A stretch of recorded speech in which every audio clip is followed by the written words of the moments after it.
nikasema watanimisi sasa hivi. Kwanza mimi ni msomi. Kidogo nikasikia matangazo ya dadangu inawekwa msikitini.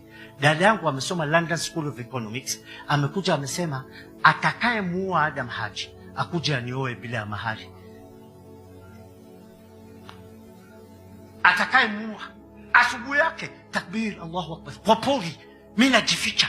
Nikatoka kuwa mtoto wa Haji Muhammad na pesa yangu na mwanasheria na kadhi, mpaka nikawa mtu wa kujificha kwa pori nisiuawe. Ikifika saa kama hizi ninaanza kutoka kwa pori pole pole. Ikifika saa 6 usiku ninaingia kwa town, ninafungua pipa, ninachukua paper bag, ninajaza takataka ya pipa, ninaenda kuchagulia kwa pori. Lakini nilimwambia Mungu nitakula takataka lakini sitarudi nyuma. Nitasimama na msimamo yangu.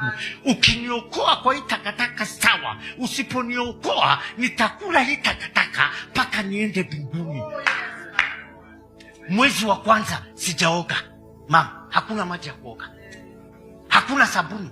Nimevaa nguo moja ile niliyokokea nayo kanzu.